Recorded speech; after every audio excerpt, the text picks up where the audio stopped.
Ողջույն, ես Տիգրան Խզմալյանն եմ։ Ավազի ժամացույցը սկսեց իր հաշվարկը։ Մենք այսօր խոսելու ենք, թե ինչպես է Հայաստանը բաժանվելու Ռուսաստանից։ 20 թվականի պատերազմից հետո շատերը, միգուցե ոչ շատերը, բայց ես գոնե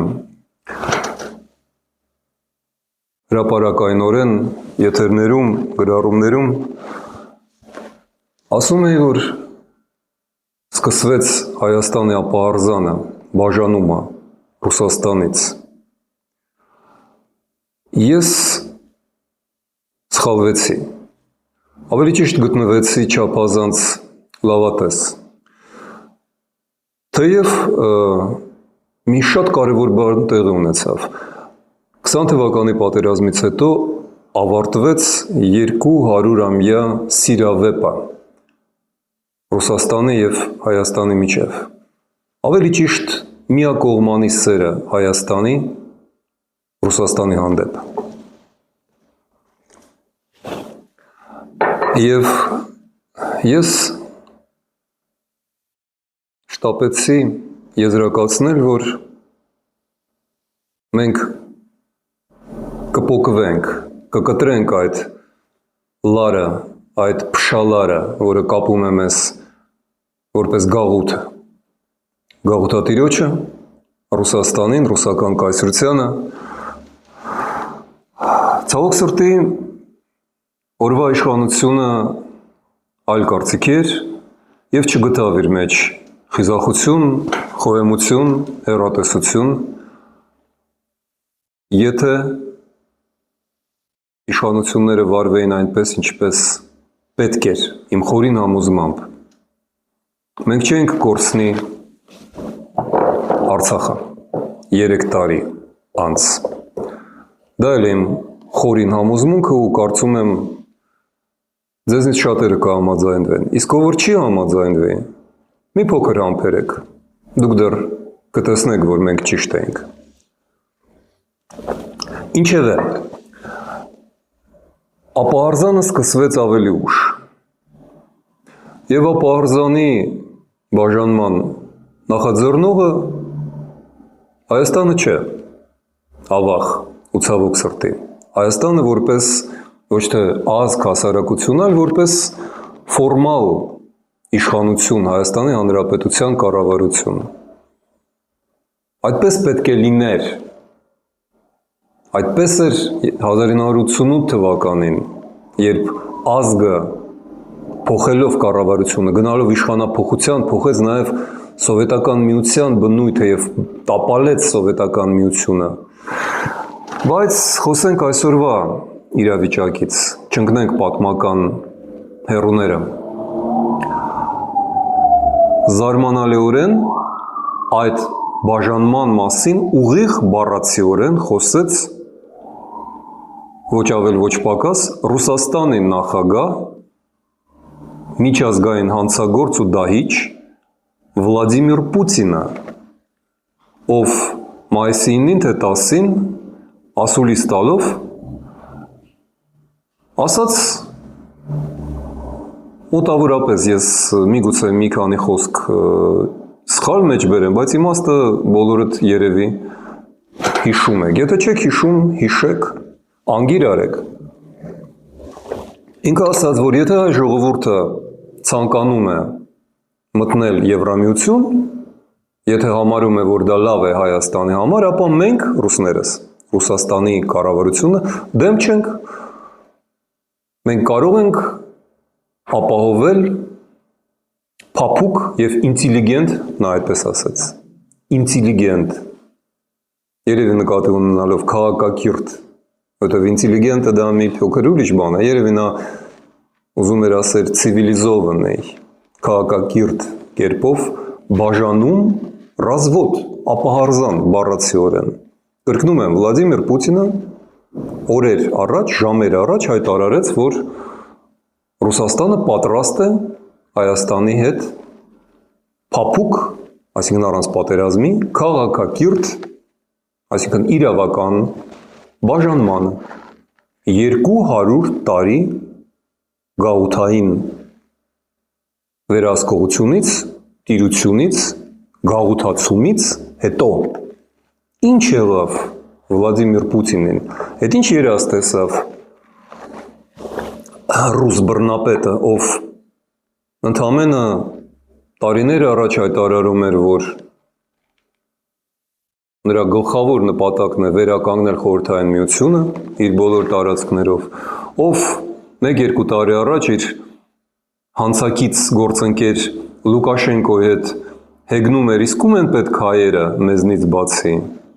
ուրը պետք է գնա Հայաստանը, գնալու տեղ չունի։ Տեսնում եք, ինչ հրաշքներ են կատարվում։ Հրաշքները այսինքն քաղաքական գործընթացներ են, և իրականում այդ որոշման հեղինակը իհարկե Պուտինը չէ։ Այդ որոշման հեղինակն է Եվրամիությունը և մասնավորապես Ֆրանսիայի նախագահ Էմանուել Մակրոնը, որի կամքով Երևանում հավաքվեց այդ եվրոպական քաղաքական համայնքը, որը կուլիսների ետևում անվանում են Մակրոնի ակումբ, որը նա էր նախաձեռնել մի քանի տարի առաջ, որպես հակակշիռ Միացյալ Նահանգների Թրամփի օրոք սկսված դեռ առաջին Թրամփի ժամկետի ժամանակ բաժանմանը, որը անցյալ տարի դարձավ արդեն բոլորի համար ակնհայտ Եվրոպայի, Եվրամիության և Ամերիկայի Միացյալ Նահանգների միջև։ Եվ այդ վեաժողովը, որը իսկապես աննախադեպ էր, Կանադայից ու Բրիտանիայից մինչև Եվրամիության բոլոր հեղինակավոր առաջնորդները հավաքվել են Երևանում։ Եվ այնտեղ ներկա էր ևս մեկ առանցքային խաղացող։ Դա Ուկրաինայի նախագահ Վոլոդիմիր Զելենսկին էր, ով օրեր առաջ դրանից այցելել էր Բաքու, բայց Հայաստան չէր եկել, ով 2023 թվականին հետ կանչեց Հայաստանից դեսպան և մինչև հիմա չի նշանակել նոր դեսպան Հայաստանում, և ով այնուամենայնիվ եկավ Հայաստան առաջին անգամ, թեև Փաշինյանի հետ հանդիպել էր հպանցիկ այլ վայրերում, բայց Երևան նա եկավ առաջին անգամ պատերազմից և ընդհանրապես իր ընտրություններից հետո, հատկապես պատերազմի ընթացքում, և կարելի է վստահ ասել, որ և Զելենսկու, և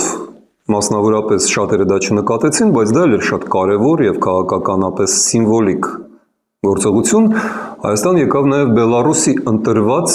վտարանդի նախագահ Սվետլանա Տիխանովսկայան։ Այդ երկու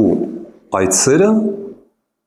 ակնհայտորեն հակառուսական բնույթ կրեցին և պատահական չէ, որ Ռուսաստանի արտգործնախարարությունը հենց այս երկու գործիչների այցը շատ ցավոտ ընդունեց, բայց այնուամենայնիվ Պուտինը, որը արտահայտեց իր իրական զգացմունքները Մարիա Զախարովա իր խոսնակի, արտգործնախարարության խոսնակի միջոցով, անձամբ համարեց անհրաժեշտ ասել երկու կարևոր բան։ Առաջինը մենք արդեն ձեզ հետ մեջբերեցինք։ Ռուսաստանը պատրաստ է Հայաստանի հետ բաժանմանը։ Երկրորդը, նա ձևակերպեց նաև միջոց։ Նա ասաց, որ ճիշտ է համարում, որ Հայաստանի հեռացումը Ռուսաստանից հենված լինի հանրաքվեի որոշման վրա, ինչը մեծ հաշվով դրամաբանական է, որովհետև Հայաստանի Հանրապետության սահմանադրությունը, կարծեմ 215 կետը, եթե չեմ սխալվում, պահանջում է, որ որևէ կառավարական, վերպետական, ավելի ճիշտ վերպետական կառույցին մասնակցելու համար Հայաստանում պետք է անցնի հանրաքվե։ Դա երբեք չէր իրականացվում և օրինակ նույն Պուտինի պահանջով 2013 թվականի սեպտեմբերի 3-ին Սերժ Սարգսյանը կտրուկ ընդհատեց Եվրոասոցիացիան ծրագիրը եւ հայտարարեց գիշերային հանդիպումից հետո Պուտինի հետ, որ Հայաստանը ընդհատում է եվրոինտեգրման գործընթացը եւ մտնում է մաքսային հետագայում եվրոասիական տնտեսական միություն, այդ ժամանակ դա կոչվում էր մաքսային միություն։ Եվ Սերժ Սարգսյանին չպահանջվեց ոչ հանրաքվե, ոչ անգամ քննարկում կառավարությունում, ազգային ժողովում, նա նաև հարցրեց, կարծեմ Փարիզում նրան հարց տվեցին հետագայում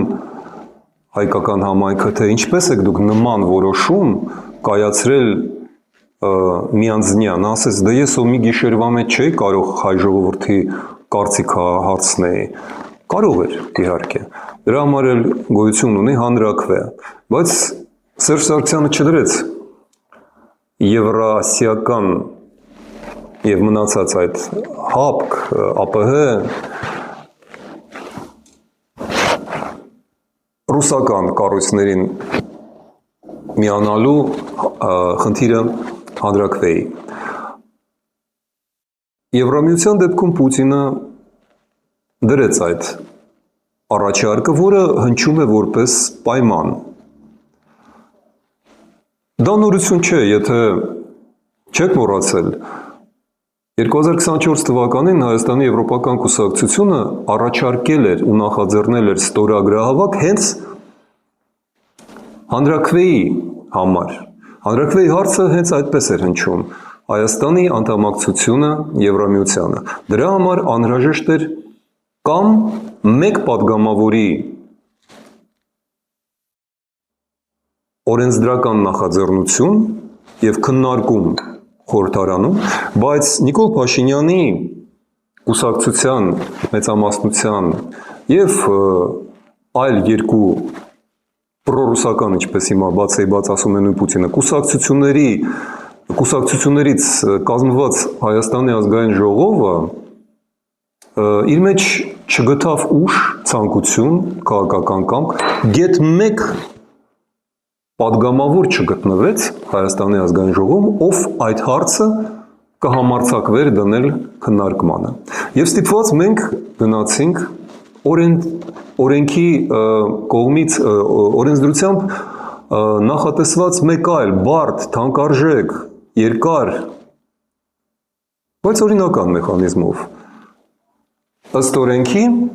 մեկ падգամավորի ձայնը հավասար է 50,000 քաղաքացիների ձայնի։ Իմացեք ձեր ձայնի արժեքը։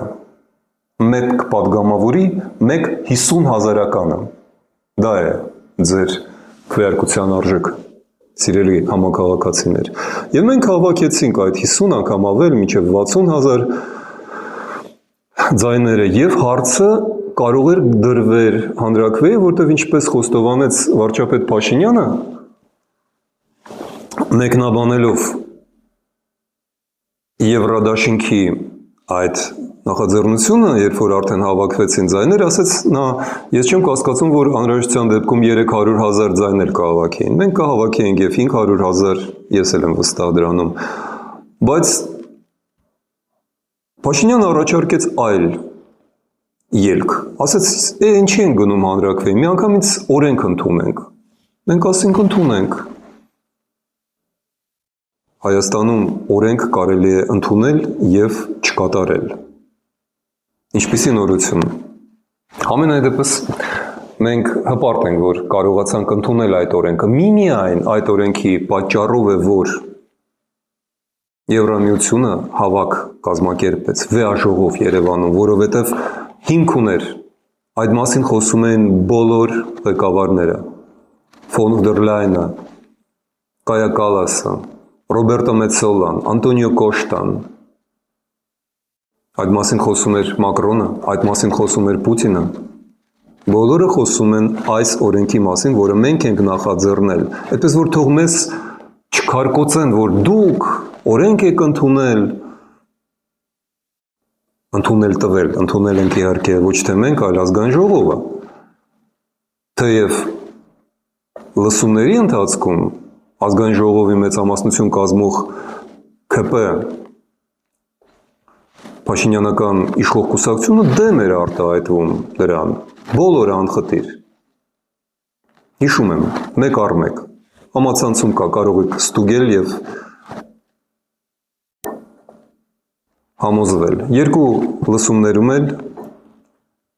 նրանք անվանում են դա արկածախնդրություն, ոչ միայն նրանք, բայց նրանք հատկապես ժամանակավրեպ, հայդուկություն, Ղարաբաղյան շարժման շարունակություն և այլն։ Ինչևէ, օրենքը ընդունված է, ու թեև չի գործում օրենքը, բայց գործում է հայ ժողովրդի արտահայտված քաղաքական կամքը։ Եվ դա հնարավորություն տվեց Էմանուել Մակրոնին կատարել ամենակարևոր քայլը, որը հանդիսանում է Երևանյան եվրոպական վեաժողովի գլխավոր արդյունքը։ Ո՞րն է այդ արդյունքը։ Տոննաներով նյութեր են հրապարակվել Երևանյան վեաժողովի մասին, ոչ մի տեղ գլխավորի մասին ասված չէ։ Մենք հիմա կասենք այդ գլխավորը։ Այդ գլխավորն է վերջնագիրը, որը Եվրամիության անունից ամենայն հավանականությամբ հենց Մակրոնը դեռևս չհրապարակված խոսակցության ընթացքում ներկայացրեց Պուտինին։ Ես ակնկալում եմ, որ հերթական անգամ կարծնեն, բա դուք մոմ եք պահել պարոն Խզմալյան կամ ինձ միգուցե ոչ այդքան ֆորմալ դիմելով, ինչ գիտես, հորինում ես, հեքիաթներ ես պատմում։ Իմ բոլոր պատմած հեքիաթները իրականացել են տիկնայք և պարոնայք։ Մակրոնը ուղիղ չի ասել, բայց ակնարկել էր, որ խոսելու է Պուտինի հետ, և դրա համար արժանացել էր քննադատությունների։ Խոսելու էր, նա դա ասեց Երևանյան վեաժողովից առաջ, որտեղ նա վեաժողով էր հավաքում արդեն այդ ծրագիրը, այդ նախագիծը ունենալով։ Եվ կրկնում եմ, վեաժողովի արդյունքում Մակրոնը ներկայացրեց Եվրամիության անունից, այդ թվում նաև Եվրամիության հետ միասին եկած Բրիտանիայի, Կանադայի և ամենակարևորը Ուկրաինայի անունից, նա վերջնագիր ներկայացրեց Վլադիմիր Պուտինին։ Եվ Պուտինը, ոչ, Պուտինը ինձ չի զանգել, մենք չենք շփվում Վլադիմիր Վլադիմիրովիչ Պուտինի հետ ի տարբերություն ոմանց։ Չենք շփվում նաև Ռուսաստանի դեսպանի կամ որևէ այլ գործակալի հետ ի տարբերություն ոմանց։ Բայց մենք կարողանում ենք կարդալ, երբեմն նաև տողերի արանքով և տողատակերում։ Իսկ ինչ ենք մենք կարդացել։ Այնինչ իլուր աշխարհի ասեց Պուտինը։ Նա սկզբից ասեց, որ պատրաստ է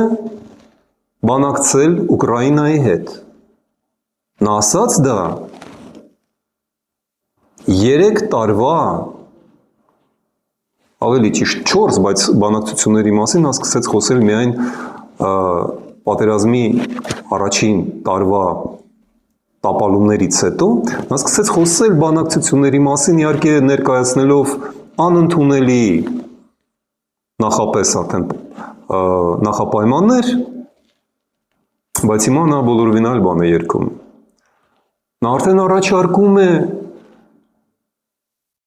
ուղիղ բանակցություններ Եվրամիության հետ։ Գիտեք որտեղից գիտեմ դա։ Կարդալ է պետք սովորել։ Կայա Կալասը մի քանի ժամ առաջ հայտարարեց, որ անընդունելի է համարում Պուտինի առաջարկը Եվրամիություն Ռուսաստան բանակցություններում ապագա ընդգրկել Եվրամիության կողմից Գերմանիայի նախկին վարչապետ կանցլեր Շրյոդերին։ Շրյոդերը վարկաբեկված մարդ է, որը աշխատել էր Պուտինի մոտ որպես վարձու տնօրեն, տնօրենների խորհրդում Գազպրոմի, եթե չեմ սխալվում։ Գազպրոմի տնօրեններից մեկը $2 միլիոն պաշտոնական կամ եվրո աշխատավարձով։ Եվրոպայում նման խամաճիկներ չեն վերադառնում քաղաքականություն եւ մնում են անօգնելի, բայց մենք այդ հայտարարությունից տեղեկացանք, որ Պուտինը ոչ միայն Շրյոդերին է առաջարկում, դա էական չէ, նա բանակցություններ է առաջարկում, այսինքն ոչ թե առաջարկում է, նա համաձայնվեց բանակցություններ եւ արդեն նշանակում է, փորձում է նշանակել եվրոպական կողմից բանակցողներին։ Եվրոպան անմիջապես մերժեց դա, բայց մեզ համար կարևոր է երկու հանգամանք։ Առաջինը, որ Պուտինը պատրաստ է բանակցությունների, եւ երկրորդը, որ դա Ռուսաստանին ներկայացված վերջնագիր է։ Իսկ հիմա վերադառնում ենք Պուտինի երեկվա հայտարարությանը, որը վերաբերում է Հայաստանին։ Բանն այն է, որ Հայաստանի թեման նա բացեց մի քանի վայրկյան անց Ուկրաինայի մասին եւ Ուկրաինայի հետ բանակցելու պատրաստակամության հայտարարությունից հետո, ուրեմն Ուկրաինայի հետ բանակցությունները եւ Հայաստանի հետ բանակցությունները շահկապված են, պատահաբար չէ, որ նա խոսեց մի պարբերության մեջ այդ երկու խնդիրների մասին։ Հետևաբար, մենք կապում ենք դա Երևանյան վեաժողովի հետ եւ Մակրոնի նախաձեռնած վերջնագրի հետ։ Վերջնագիրը վերաբերվում էր երկու կետի։ Առաջինը Ռուսաստանի դուրս գալը Ուկրաինայից, իհարկե ձևակերպումը կլինի ուրիշ,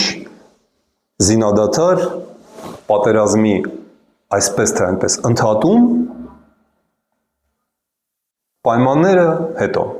Երկրորդ նախապայմանը վերջնագրի Հայաստանի հետ Ռուսաստանի բաժանումը։ Եվ կրկնում եմ, այս ամենակարևորն է։ Սա ոչ թե Հայաստանի նախաձեռնությունը եւ իհարկե ոչ Պուտինի։ Թեև Պուտինը մի փոքր անց ես դրան կանդրադառնամ, այսօր չէ որ հայտարարեց նման մտադրության մասին։ Նա պատրաստ էր դրան վաղուց, հիմա կասեմ երբանից, բայց այս պահին ամենակարևորն է մեզ համար հետեւյալը։ Սա Եվրամիության նախաձեռնությունն է։ Ասում եմ ձեզ, անհավատ թովմասներ, երևի ավետարանի ուրիշ կերպար չկա, որին այդքան հավատարիմ է մեր ազգի միստվար զանգվածը։ Ոչ մի բանի չհավատող եւ Եվրոպային հատկապես չվստահող Եվրամիությունն է ստիպում Պուտինին դուրս գալ Հայաստանից։ Ինչու անկարծ այսպիսի սեր Հայաստանի հանդեպ։ Մեր գեղեցիկ աչքերի համար, այո, նաև, բայց դա երրորդ-չորրորդ հերթին։ Առաջի հերթին այն, որ Եվրոպան շատ լավ գիտակցում է մի ճշմարտություն, որը գիտեին բոլոր հին կայսրությունները։ Այս տարածաշրջանի առանցքային երկիրը Հայաստանն է։ Տնտեսապես, գաղափարապես, պատմականորեն, որը ժամանակ ռազմական առումով, բայց ռազմավարական առումով մինչև հիմա Հայաստանը, ոչ թե Վրաստանը, որը ռուսական կայսրության համար գլխավոր երկիրն էր այս տարածաշրջանում, որտեղ իրենք եկել են հյուսիսից եւ համարել են, որ Վրաստանն է հարցեր լուծում այստեղ, ոչ։ Այստեղ Ասորեստանի ու Բաբելոնի ժամանակից ի վեր, Շումերի ժամանակից ի վեր հարցեր լուծողը հայերն էին, Հայաստանը։ Ուստի ֆրանսիացիները հասկացան, որ լուծելով Հայաստանի ազատագրումը Ռուսաստանից, նրանք լուծելու են նաև եւս կարևորագույն երկու հարց։ Առաջինը ավելի փոքր է, բայց շատ կարևոր։ Վրաստանի հարցն է, որովհետև եթե Հայաստանը օգվում է Ռուսաստանից Եվրոպայի ճնշման տակ, ոչ թե ներքին, այլ արտաքին ճնշման տակ, ապա Վրաստանը անմիջապես հետևելու է Հայաստանին արդեն ներքին ճնշման տակ, որտեղ ի տարբերություն Հայաստանի, Վրաստանի հասարակությունը պատրաստ է 500 օր եւ ավել անցել է այն պահից ի վեր, երբ սկսվեց Վրաստանում դիմադրությունը եւ եվրոպական ցույցերը, գիշեր ու ցերեկ, ամառ ու ձմեռ, ջրցանների եւ մահակների տակ հարյուրավոր հազարներ, նախ եւ առաջ ուսանողներ, երիտասարդներ, կանայք, Թբիլիսին, դեմ էր Վրաստանի ռուսականացմանը, գաղութացմանը եւ իրենք շարունակում են պայքարը։ Այդպես որ հենց Հայաստանում Ռուսաստանի լուծը թուլանում է եւ դուրս է գալիս, Վրաստանը անմիջապես միանում է։ Ֆրանսիացիները հասկացան, որ մեկ հարվածով այստեղ երկու թիրախ են խփում, բայց ավելի կարևոր է երկրորդը, կամ եթե հաշվենք Վրաստանն էլ երրորդ թիրախը։ Եվ դա ավելի մեծ ու ավելի լուրջ թիրախ է։ Դա Իրանն է։ Բանն այն է, որ զուգահեռ, ոչ նկատելի շատերի համար, բայց ծանրագույն եւ լարված բանակցությունները շարունակվում են Իրանի ու Ամերիկայի Միացյալ Նահանգների հետ։ Եվ Իրանում շարունակվում է ծանրագույն տնտեսական ճգնաժամ, քաղաքական ճգնաժամ, ռազմական ճգնաժամ։ Նավթի պաշարները լցված են եւ նավթահորերը այլևս չեն կարող տեղ չունեն լցնելու նավթը։ Նույնը վերաբերում է գազի հորերին։ Սա շատ լուրջ տեխնոլոգիական խնդիր է։ Իրանում դա հասկանում են։ Իրենք չեն կարողանում արտահանել եւ ստիպված են փակել նավթահորերը, իսկ դա տնտեսության համար անտանելի ծանր է, որովհետեւ վերաբացել նավթահորերը եւ գազի աղբյուրը անչափ դժվար է տեխնոլոգիապես։ Ուստի ժամանակ աշխատում է իսլամական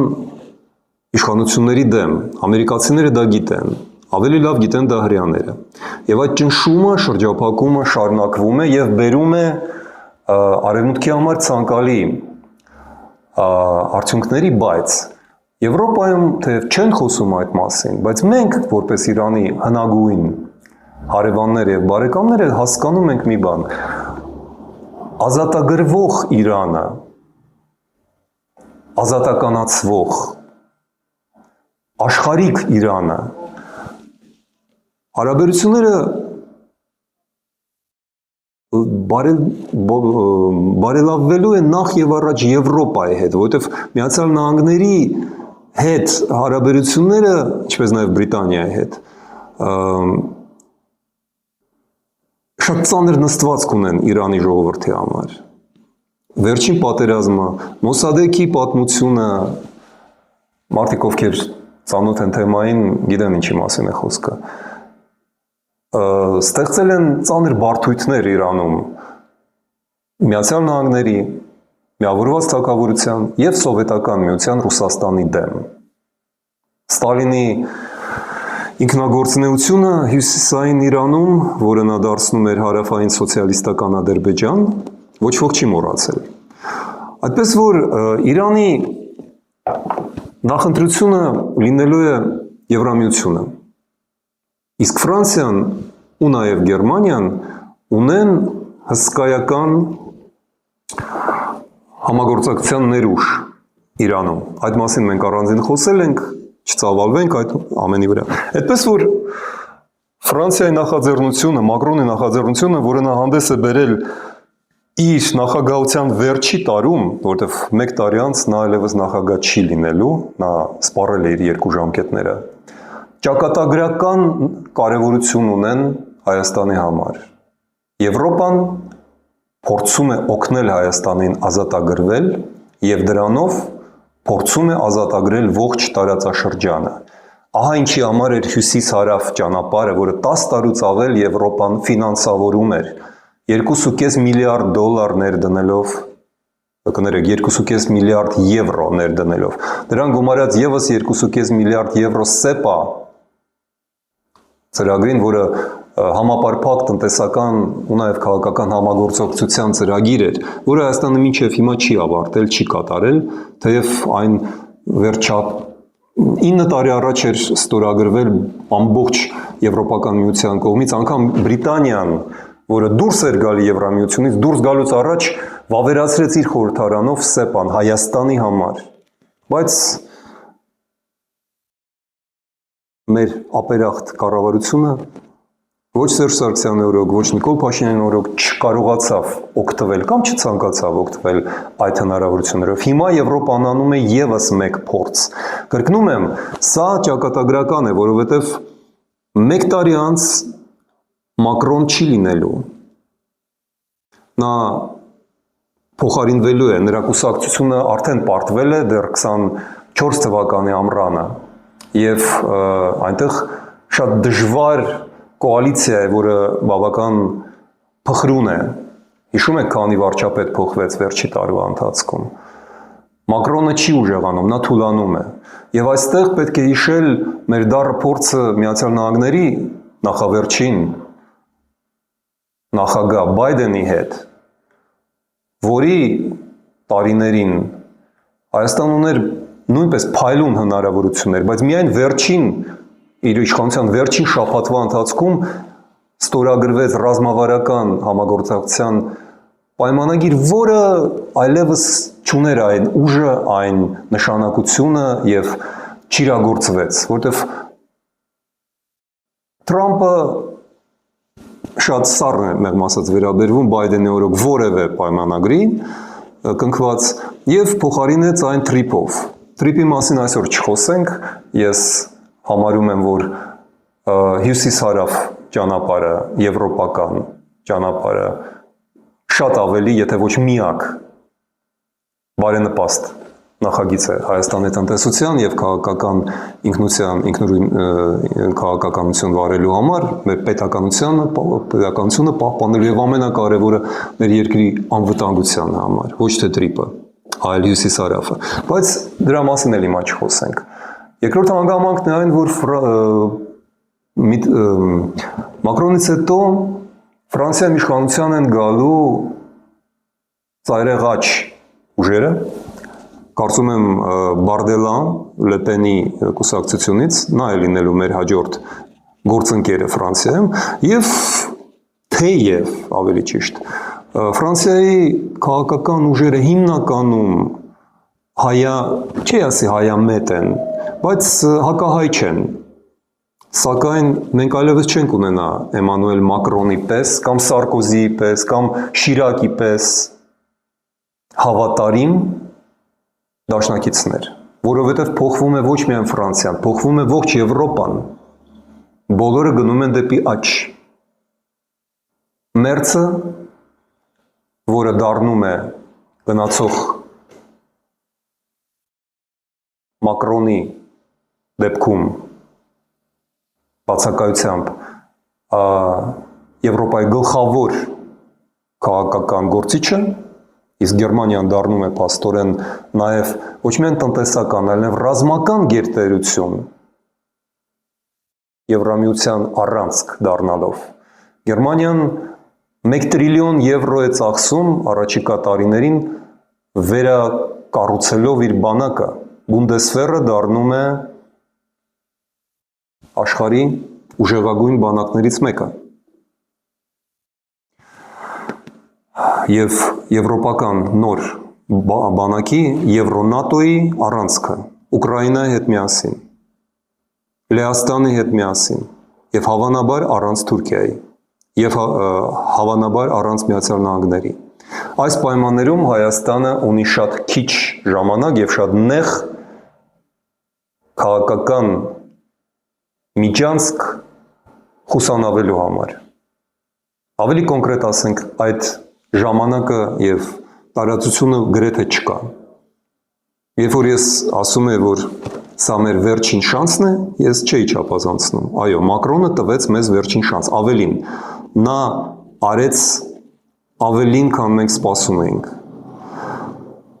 Մարդիկ, ովքեր ասելու են հիմա ինչ եք խոսում, Փաշինյանն է դա ուզել, Փաշինյանն է դա պատվիրել։ Գիտեք, ես կբերեմ մեկ օրինակ, որ դուք հանկարծ չսխալվեք։ Ժամեր առաջ, 1-2 օր, Առաջ Ալեն Սիմոնյանը, որը խորհրդարանի խոսնակն է, ու քանի որ խորհրդարանը վերահսկվում է Նիկոլ Փաշինյանի կողմից, Փաշինյանի խոսնակն է,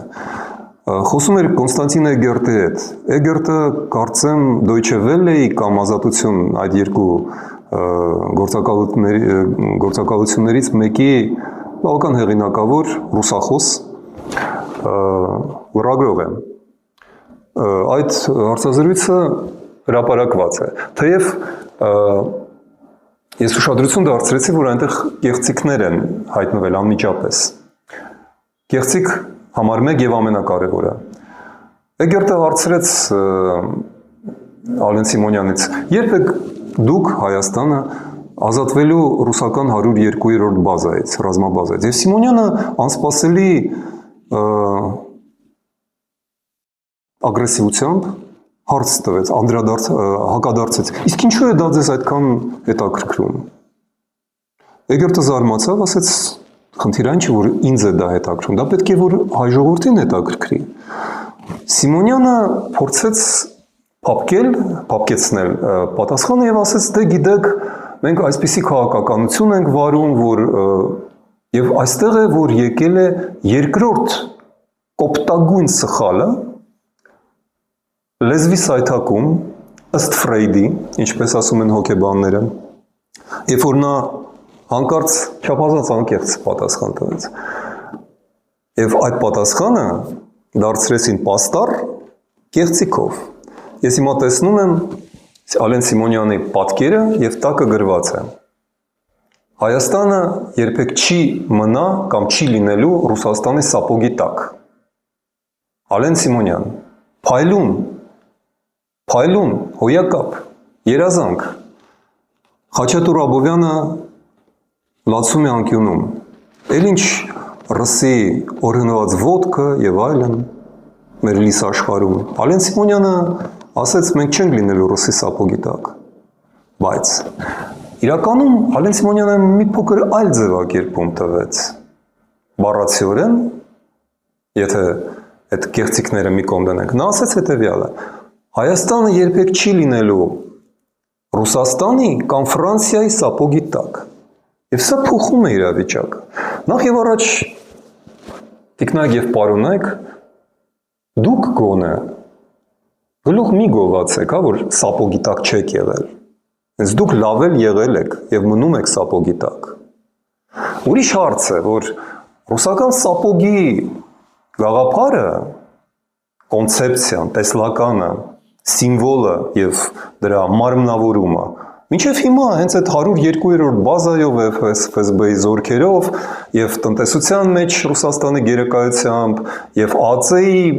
Գենշտաբի, բանակի, կառավարության, ներքին գործերի նախարարության արկայությունն է ռուսական սապոգի եւ դրա հոտը, դրա գարշահոտությունը ակնհայտ են, բայց երբ որ Ալեն Սիմոնյանը նույն նախադասության մեջ ասում է ոչ Ռուսաստանի, ոչ Ֆրանսիայի սապոգի տակ, այստեղ հարց է առաջանում, այդ երբ է Հայաստանը եղել Ֆրանսիայի սապոգի տակ, որ մեկ էլ մեզ դրանով վախեցնում են կամ գլուխ են գովում, որ մենք չենք եղել ու չենք լինի։ Գիտեք ինչ, միայն եվրոպական զինվորների, այդ թվում ֆրանսիական, զինվորների սապոգի ներկայությամբ, այլ ոչ թե տակ, Եվրոնատոյի, լինի դա Լիտվայի բանակը կամ Ուկրաինայի, համատեղ զորքերը, ֆրանսիական, իտալական, իսպանական եւ հայկական, համատեղ ներկայությամբ, հենց այն պահին, երբ որ եվրոպացիների սապոգը լինի հայկական հողի վրա, միայն այդ դեպքում դուք եւ ձեր երեխաները կարող եք քնել հանգիստ,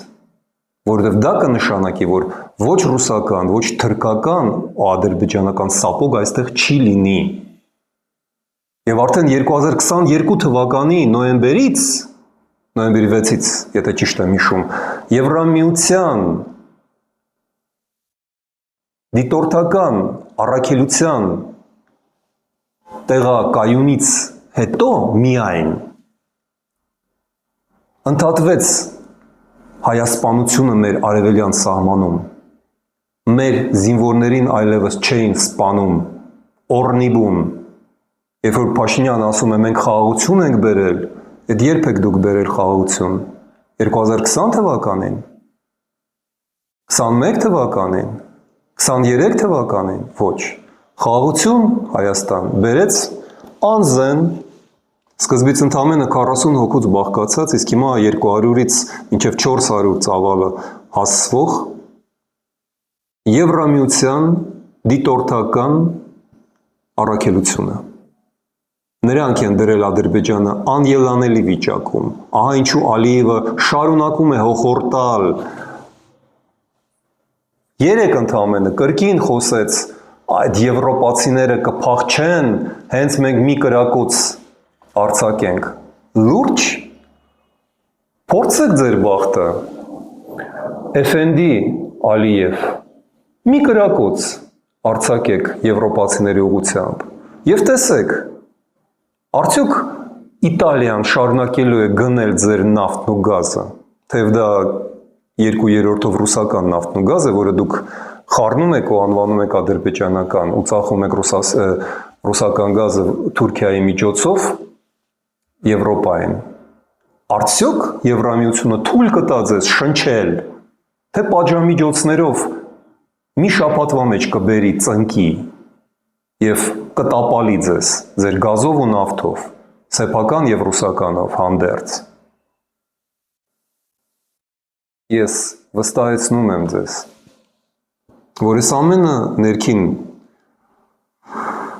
կիրառման, օգտագործման համար է։ Ալիևը շատ լավ գիտի, ինչ բարակ մազից է կախված նրա բեխը։ Այդպես որ Ֆրանսիան է սկսել Հայաստանի ապահարզանը Ռուսաստանից, բայց եկեք չհանգստանանք, որովհետև Ալեն Սիմոնյանի վերջին մեջբերումը, որը ես այստեղ հիշեցրեցի ձեզ, ապացուցում է, որ ոչ արժեքային համակարգով, խորապես, ոչ գաղափարական իմաստով, այս իշխանությունները Եվրոպա չեն ուզում, ոչ թե չեն ուզում, որովհետև չեն սիրում Եվրոպա, ոչ, իրանք սիրում են Եվրոպա, սիրում են այդտեղ հանգստանալ, գնումներ անել, անհրաժեշտության դեպքում փախչելու տեղ ապահովել իրենց համար, հենց Եվրոպայում, բայց իրենք չեն ուզում Եվրոպայի վերահսկողության տակ, այլ ոչ թե սապոգի տակ մնալ, որովհետև եվրոպական միության անդամ լինելը նշանակում է, որ հաշված շաբաթների մեջ նրանք կորցնելու են իշխանությունը, քանի որ առաջին իսկ եվրոպական աուդիտը, ռևիզիան, ստուգումը, հաշվետվությունը, թափանցիկ վերահսկողությունը, այսինքն արտաքին կառավարումը, որը խիստ անհրաժեշտ է մեր սնանկացող երկրին, զրկելու է նրանց այդ բոլոր արտոնություններից, պարգևավճարներից, անվերահսկելի ծախսերից, որ իրենք հիմա իրենց թույլ են տալիս, անբռնազբոս։ Այդպես որ կարևորագույն գործընթացը սկսված է, բայց այստեղ հիշենք հին եվրոպական ասացվածքը, տանգոն կամ ցանկացած պարը պահանջում է երկուսին։ Եվրոպան առանց սպասելու, առանց թույլտվություն հարցնելու, կամավոր մտավ այս դաշտը, այս տարածաշրջանը և ոտք դրեց Հայաստանի մեջ և առաջարկ արեց հայ ժողովրդին, վերջին ինչ ես այսօր կասեմ, ուշադրություն դարձրեք, երբ որ ձեր ուղեղները լցնելու ու լվանալու են, ասելով, որ Եվրոպան աջակցում է Փաշինյանին, բոլոր հայտարարությունները, պաշտոնական հայտարարությունները, կենացները սեղանի չեմ հաշվում, ասում են, դա ասում է Մեծոլան, դա ասում է Կայա Կալասը, դա ասում է Ուրսուլա ֆոն դեր Լայեն և Անտոնիո Կոշտան, բոլորը վերաբերվում են հայ ժողովրդին, այլ ոչ թե Հայաստանի իշխանություններին։ Վրաստանի փորձը դառներ, բայց օգտակար Եվրոպայի համար։ Եվրոպան վաղուց արդեն տարուց ավել ձևակերպել է վերաբերմունքը Վրաստանին։ Նրանք ասում են, մենք աջակցում ենք վրաց ժողովրդին, մենք դեմ ենք կեղծավոր գաղութարար Վրաստանի իշխանություններին։ Ահա ինչու իրենք դեռ ձեն չեն հանում իշխանությունների մասին Հայաստանի, հատկապես ընտրություններից առաջ, բայց նրանք բոլոր աջակցության խոսքերը հասցեագրում են հայ ժողովրդին, Հայաստանի ժողովրդին, քաղաքացիներին, ձեզ, այլ ոչ թե իշխանություններին։ Եվ սա շատ լուրջ ազդակ է, ակնարկ է, սա ուղիղ խոսք է, որը երբեմն պետք է ասել ոչ միայն էշին։ Ավարտելով այսօրվա մեր խոսակցությունը, ես եզրակացնում եմ, Եվրոպան իր քայլն արեց։ Ավելին, Եվրոպան դրեց Հայաստանի իշխանություններին շատ անհարմար վիճակի մեջ։ Իրանք շատ լավ գիտեն, որ օրենքը, որը մենք եք նախաձեռնել, չի կատարվում։ Իրենք նաև հասկանում են, որ Հայաստանի իշխանությունը պատրաստ էր գնալ Վրաստանի ճանապարհով։ Այսինքն արտաքուստ եվրոպական դրոշների տակ շարունակել համագործակցությունը, կոլաբորացիոնիզմը հանցավոր Ռուսաստանի հետ։ Այդպես որ վերջնագիրը դրված է Ռուսաստանին երկու հարցով՝ Ուկրաինա եւ Հայաստան։ Այդ վերջնագիրը վերաբերվում է նաեւ հայոց իշխանություններին, Հայաստանի իշխանություններին։ Բայց կրկնում եմ, ամեն մի պարում անհրաժեշտ են երկուսը։ Այդ երկրորդը պետք է լինի հայ ժողովուրդ։ Եվրոպայի հետ